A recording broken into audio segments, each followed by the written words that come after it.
정양숙 담임 목사님께서 귀한 하나님의 말씀을 전해주시겠습니다. 은혜의 시간 되시길 바랍니다.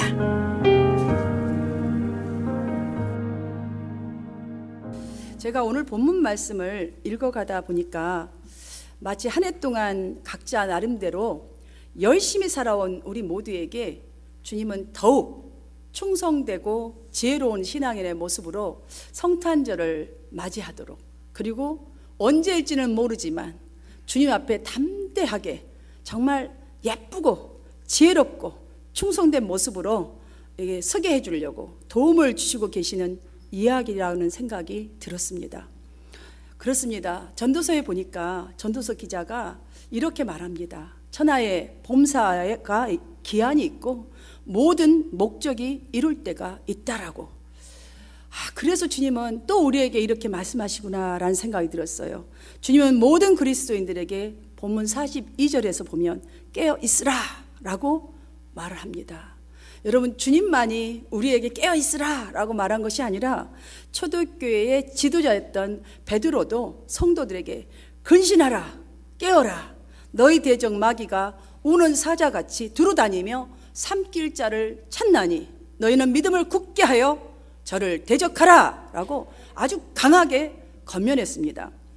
위의 말씀, 주님의 말씀도 또한 베드로 사도의 말씀 모두가 우리의 신앙이 늘 깨어 있기 위해서 끊임없이 지속적으로 성령의 도우심을 구하라라는 가르침이라고 봅니다. 여러분, 다시 오실 주님을 기다리는 저와 여러분 맞지요? 아멘이십니까? 우리는 다시 오실 주님을 기다리는 자입니다. 그러니까 대망하며 기다릴 자이기 때문에 우리에는 막강한 소망과 사명이 있다는 사실입니다. 주님께서 그러므로 오셨을 때에 기꺼이 주님 앞에 보여드릴 수 있는 신실한 믿음, 그 다음에 신실한 생활, 우리가 준비해야 하기 때문에 우리가 주님을 깨어 기다리라고 이렇게 말합니다. 우리가 깨어 주님을 기다려야 할 존귀한 자들이기 때문입니다. 주님은 우리로 이곳에 소람이 없게 하기 위하여서 충성되고 지혜 있는 종들이 되어 주인에게 그 집 사람들을 맡아서 때를 따라 양식을 나눠줄 자가 누구냐라고 45절에서 말씀하고 계십니다. 무엇인가 이 지금 질문은요, 우리 안에 숨어있는 답을 끌어내시려는 의도의 질문이라고 볼 수가 있습니다. 무엇인가 또한 가르치고자 하는 물음에 보면, 그렇게 보면 첫 번째로 그 집 사람들을 맡을 자라는 말을 지금 하고 있습니다. 여기서 집은 어디를 말할까요? 집. 우리가 집을 알아야 뭐 깨어있든 뭘 하든 할 거 아닙니까? 집. 여기서 집은 교회를 가리킵니다, 여러분. 그렇다면 맡은 자, 금방 답이 나오겠죠? 누구입니까? 교회 안에 있는 모든 성도들을 말합니다. 교인들입니다. 두 번째로 또 말합니다. 때를 따라 양식을 나눠줄 사람이라고 말합니다. 그러면 이 말씀은 무엇이냐면 이 교인들이 육적이든 영적으로든 필요한 사람들에게 나눠주고 공급하는 이 교인들인데 때를 따라 나눠줄 그 사람이 너니? 라고 물은 것과 마찬가지라는 말씀이지요.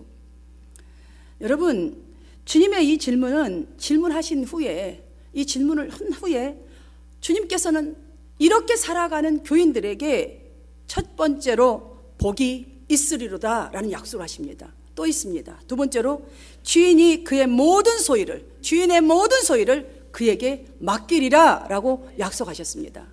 여러분, 이 한 말씀만 한마디로 딱 이 두 가지 약속을 그냥 한마디로 딱 함축시킨다면 주님의 말씀에 착하고 충성스러운, 정말 충성스럽게 잘 주님 오시는 그날, 만나는 그날까지 열심히 감당하는 자에게는 천국의 상급과 면류관으로 높이시며 영광을 주시겠다라는 약속입니다.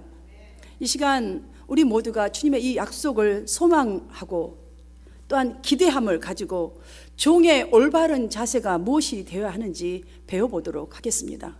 첫 번째로는 정말 주님의 종인 우리는 첫 번째로 주인의식을 가져야 합니다. 주인의식을. 잠깐 사기에 사실 종들이 놓치기 쉬운 부분이 있습니다. 그것이 무엇이냐면 주인의식입니다. 무슨 해프닝 사이에서 깜빡 놓치기 쉬운 게 종들은 주인의식이지요. 그러하기에 주님은 누가 그 집 사람들을 맡아 때를 따라, 그러니까 제때에 양식을 나눠줄 사람이 누구냐라고 지금 말씀하고 계시는 것입니다. 이 말씀은 비록 내가 지금 교회 주인이 누구십니까? 예수 그리스도십니다. 비록 내가 예수는 아니지만, 주인은 아니지만 그 예수 그리스도의 심정으로 주인과 같은 책임 있는 태도로 주님을 대신하여서 성도들에게 정말 영적으로 육적으로 잘 때를 따라서 지도하고 양육할 자가 누구냐라는 것이에요. 바로 여러분이라는 것입니다. 우리에게 하고 있는 지금 질문입니다. 오래전에 7화인데요. 미국 교회에서 있었던 일입니다. 어느 부자 장로님이 계셨답니다. 근데 이 부자 장로님이 하루는 목사님을 만나러 왔습니다. 목사님, 우리 교회에 워낙 큰 교회가 돼서 목사님이 잘 성도들을 파악을 못하고 있습니다. 그러니까 장로님이 목사님께 권면을 드리려고 간 것이겠죠. 우리 교회 여집사님 한 분이 계시는데 혼자 살면서 어린아이들을 5명이나 키우느라고 무척 어렵게 사는 집사님이 계십니다. 이 집사님은 이런저런 닥치는 일을 안 하는 것이 없습니다. 거기다가 저녁 때는 남의 빨래까지 도맡아서 몇 센트를 벌면서 이렇게 고생하고 삽니다. 고생이 말이 아닙니다, 목사님.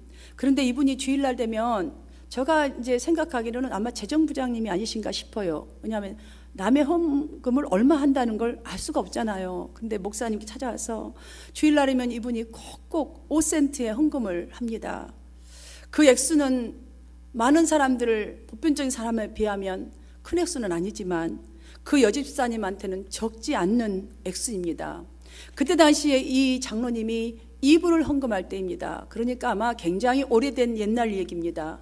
이분에게 되면 몇백 배의 헌금을 하는 것이죠. 그렇죠? 장로님과 이 여집사님을 본다면 장로님이 이렇게 목사님께 말씀드립니다. 제가 그 여집사님의 목까지 대신 헌금할 테니까 그 집사님 너무 불쌍해서 볼 수가 없습니다. 목사님께서 어느 날 지혜롭게 잘 여집사님 부르셔서 정말 너무나 그거 하니까 장로님이 오셔서 말씀하셨다고 그냥 장로님이 헌금할 테니까 그냥 헌금 안 해도 된다고 말씀 좀 해주세요. 목사님 생각에는 성도의 사랑이 너무 깊고 좋은 것 같아서 이제 생각을 하다가 어느 날 여집사님한테 가서 여집사님을 말합니다.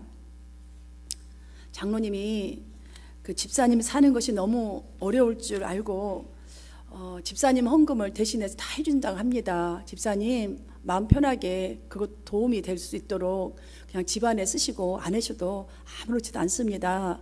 그래도 이 사랑이 얼마나 큰가요? 여러분 어떻게 됐을 것 같으세요?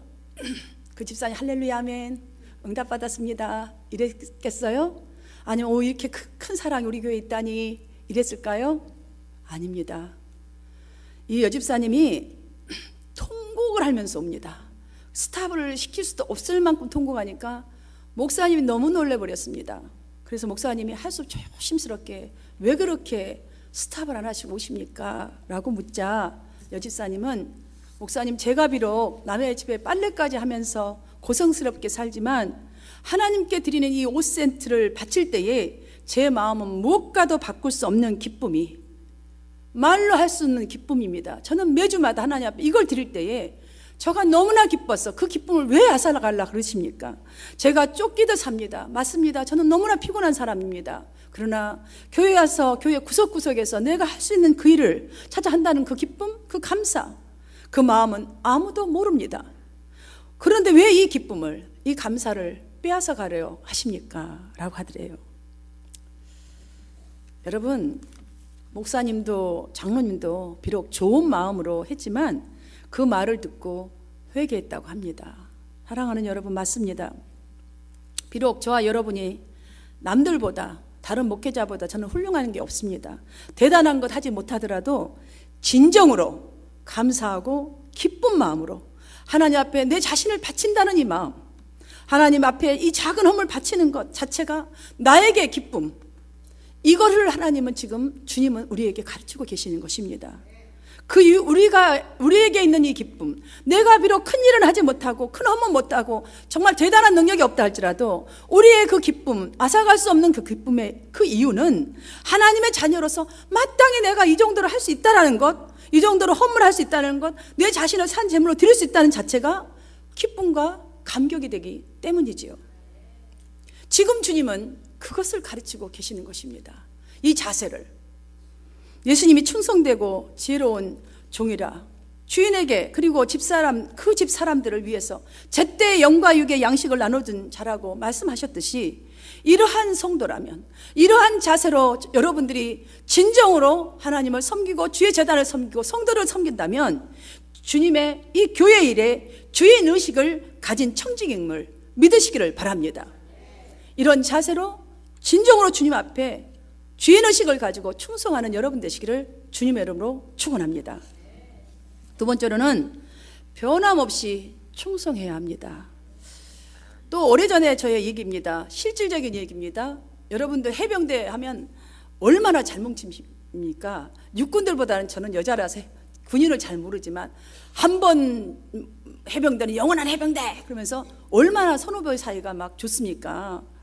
오래전에 회교 자살 특공대 레바논에 있는 특공대가 레바논에 있는 미국 해병대 기지를 기습 공격한 적이 있었는데 그로 인해서 200명이나 되는 그 해병대원들이 죽었고 많은 수가 부상을 당했습니다. 이 보고를 들은 이 사령관인 사성, 그러니까 무궁화 내기겠죠, 장군 폴 켈리리, 이분이 현장으로 직접 달려갑니다. 그리고 이제 그 처리를 하느라고 중상을 입은 해병대를 위로했고 그들에게 이제 훈장을 수여합니다. 이분은 해병대들도 영원한 해병대 이러니 사성인이 얼마나 강하겠어요. 엄청나게 강하기로 소문난 분인데 이 그렇게 소문난 벨리 장군이었지만 훈장을 달아주는 그 손은요 말로 없이 떨리고 그 눈은 소리를 나지 않지만 눈물을 줄줄 흘리면서 그 훈장을 이렇게 달아주는 것이에요. 그런데 한 군인은 너무 많이 다쳐서 아마 여기가 어떻게 된 것 같아, 맞아서. 그러니까 제대로 움직이지도 못한 상태, 말도 못하는 상태라 침대에 누워있는 해병대가 있었는데 장군은 그에게 다가가서 자신이 사령관 켈리 장군이라고 소개를 먼저 합니다.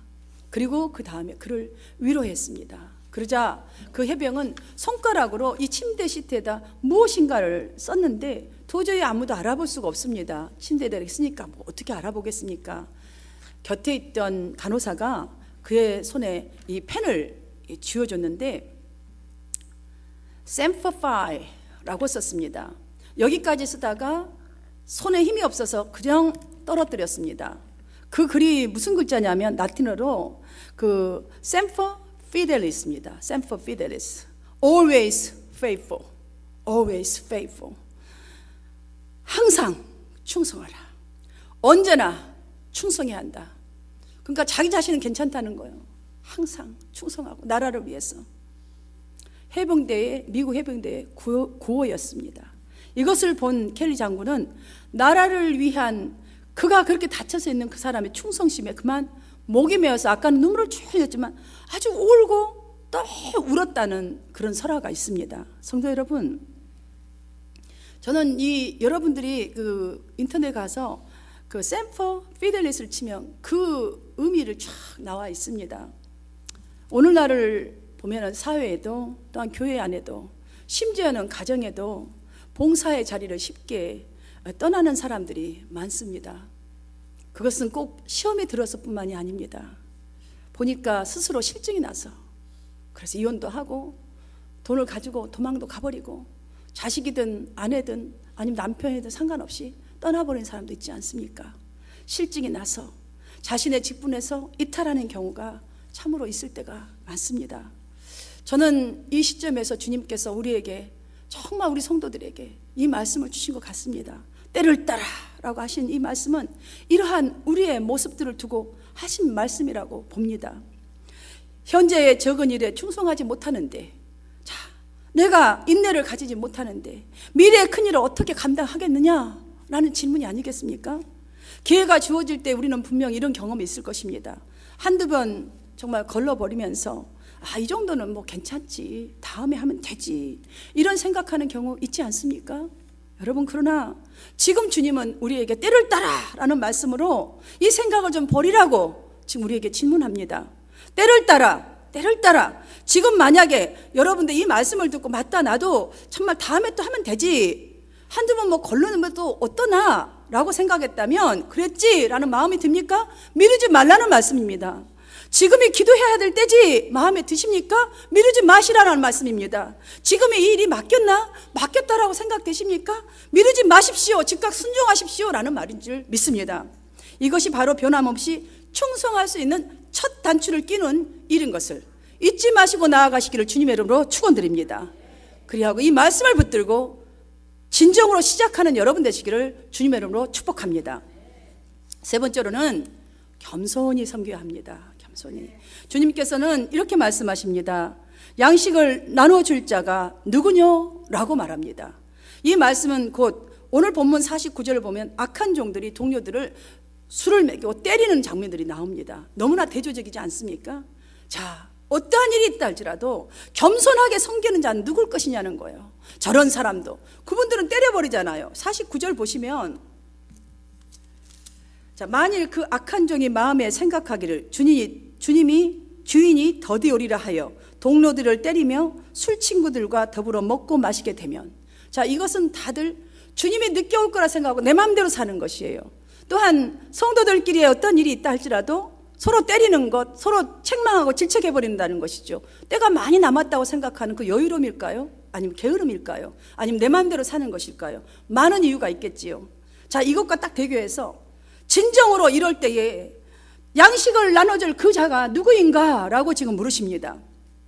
사랑하는 여러분, 주님의 종인 우리 성도들은 항상 겸손한 태도로 사람들을 섬겨야 함을 지금 암시하는 말씀입니다.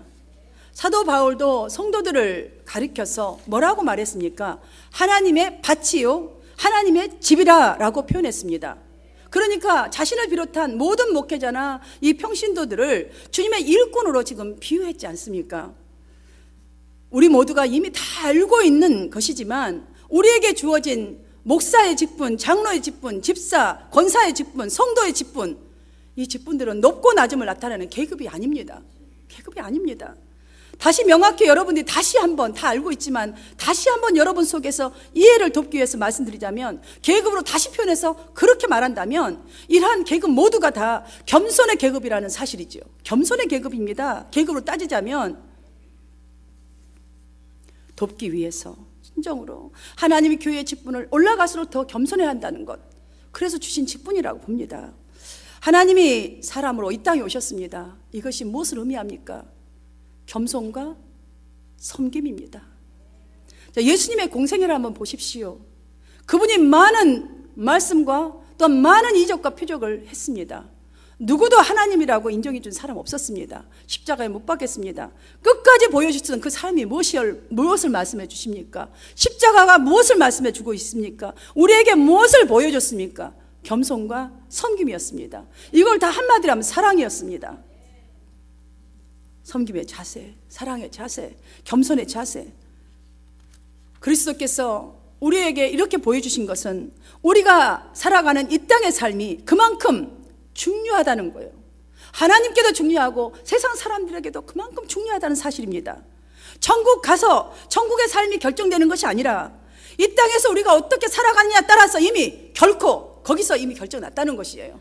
여러분, 여기서 우리가 천국을 못 누리는데 어떻게 아직도 가지 않은 천국을 소망하면서 우리가 백성다운 청직의 삶, 종의 자세로 나아가서 섬길 수 있겠습니까? 어떻게 겸손으로 섬길 수 있겠습니까? 이 땅에서 살아가는 삶이 겸손이 없다면 결코 청직의 직분을 끝까지 칭찬받게끔 감당할 수 없다라는 가르침과도 같습니다. 이 시간 우리 모두 예수님의 가르침을 통해서 주님을 기다리는 종의 자세에 대해서 배우는 것 참 중요합니다. 그러나 더욱더 중요한 것은 우리는 주님의 종이라는 사실을 잊지 않아야 합니다. 주님의 종이라는 사실을. 또한 여러분, 우리에게 맡겨주신 많은 일들이 있습니다. 우리 각자에게는 달란트와 또한 은사들이 다 있습니다. 갖고 있지 않는 사람이 단 한 분도 없습니다. 그렇다면 분명히 우리에게 주신 분, 우리의 주인신 주님이 다시 오신다는 것 또한 마음에 새기고 살아가는 것이 어마어마하게 중요한 일입니다. 그래야 내가 종의 자세로 내려갈 수가 있습니다. 주님은 내가 어떤 큰 일을 하느냐 보지 않습니다. 여러분이 가진 1달란트 있습니까? 게으르지 말라는 것이에요. 오직 왜 2달란트, 3달란트, 5달란트 사람들에게 동일하게 축복을 해주셨을까요? 주님은 게으르지 아니하고 하는 모두에게는 무슨 일이 되었든 그렇게 높이시고 영광을 받으시고 축복해 주시마 약속하신 거예요. 할만하지 않습니까 여러분? 할만하잖아요. 우리 조금 전에 사도신경에서 우리 뭐라고 고백했습니까? 저리로서 산 자와 죽은 자를 심판하러 오시리라 라고 고백했습니다. 맞습니다 여러분. 우리 마음 안에 있는 고백, 입으로 지금 시인한 것입니다. 맞습니다. 우리의 마음은 그러한데 이렇게 입술로 시인했는데 실제로는 예수님께서 오신 것, 그냥 곧장 오실 것처럼 살지 않을 때가 얼마나 많습니까? 입으로는 시인했는데 마음도 그러는데 실제로 살 때는 솔직히 그러지 않을 때가 너무나 많습니다. 주님은 항상 언제나 우리가 어떤 상황에 있다 할지라도 우리 모두가 진짜 그리스도인이 되기를 그토록 원하십니다. 기다리십니다. 진짜 그리스도인이 무엇입니까 여러분? 생각지도 않는 날에 뜻밖의 시간에 주님이 오신다는 이 사실을 잊지 않는 사람입니다. 그렇게 살아가는 사람입니다. 깨어있는 사람입니다. 주님을 기다리면서 살아가는 그 마음이 있는 사람들입니다. 예수님은 깨어있는 것이 얼마나 중요한지 여러분 심청이 이야기하시지 않습니까? 지성이면 감천. 왜냐? 내 자신이 물에 빠져서 죽는다면 하나님 우리 아버지를 눈을 떠 주십시오. 이 정성을 다하면 하늘도 그 정성에 답한다는 뜻 아닙니까? 그 귀한 축복을 받을 교훈을 우리에게 지금 가르쳐주고 있다는 것입니다. 너희들이 이렇게 진정으로 정성을 다하고 뜻을 다해서 말씀을 쫓아 살아간다면 내가 너희들에게 나의 것을 다 주겠다 하지 않습니까? 복이 있으리로도 하지 않습니까? 하나님의 약속입니다. 진정으로 바라옵기는 주님의 이 성탄절이 회고하는 절기가 되지 않기를 바랍니다. 새롭게 성탄하실 주님을 체험하는 우리 모두가 되어지기를 진실로 기도합니다. 사랑하는 성도 여러분, 주님께서 하신 말씀을 보십시오. 주인은 언제든지 반드시 오신다고 하시지 않습니까? 왜지요? 왜 반드시 오신다는 말을 이렇게 하고 계실까요? 자기 집이기 때문입니다. 나의 백성이 여기 있기 때문에 오신다는 것입니다. 나의 백성이 여러분이 여기 있기 때문에 오신다는 것입니다. 성도님들이 이 모양 저 모양으로 헌신하는 데 사용하는 달란트, 은혜, 원래의 주인이 누구십니까? 하나님이십니다. 내 것 아닙니다 여러분. 내 것 아닌 것은 주인이 말하면 그대로 종언하는 것이 우리의 할 일입니다. 그런데 그거 하고 나면요 이 세상과 같지 않아서 굴림당하고 정말 겨우 한 끼 밥 먹으면서 생명을 연장하는 것이 아니라 하늘의 것을 다 통째로 주신답니다 여러분. 할 만한 충분한 이유 아닙니까?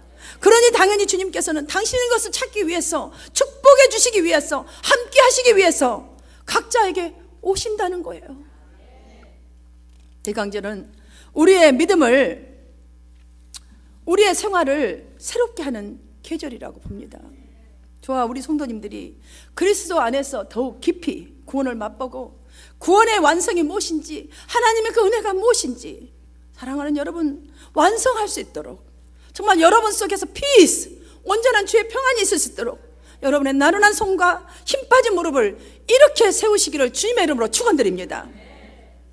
그리고 똑바로 주님의, 정말 우리의 주인 되신 주님이 가르쳐주신 말씀 그대로 말씀을 의지하여서 날마다 새 믿음으로 첫 번째 주인 의식을 가지고 생활하십시다. 두 번째로는 변함없이 여러분 각자 일에 충성하십시다. 집에서는 집에 맡은 일대로, 회사에서는 회사 일대로, 교회 안에서는 교회 일대로 충성하십시다. 세 번째는 여러분 맡은 그곳에서 겸손히 섬기십시다. 겸손의 자리에 내려가십시다. 이렇듯 충성되어 행하는 그 가운데 어느 날 도적같이 분명히 은밀하게 오셔서 여러분의 모습을 하나님은 기뻐하실 것입니다. 기뻐하시고 약속하신 대로 복이 있으리로다 축복하시고 하늘의 모든 소유를 여러분 가문에 맡겨주실 것을 믿고 나아가시기를 바랍니다. 이 말씀을 들으시는 온 성도님들이 만물의 주인 되시는 주님을 위한 삶을 살아가기 위해서 저는 덧붙여서 여러분에게 권면합니다. 때를 따라 잘 할 수 있도록 기도에 힘쓰고 말씀을 여러분 자신의 삶에 적용하셔서 자신이 할 수 있는 환경에서 최선을 다하십시오.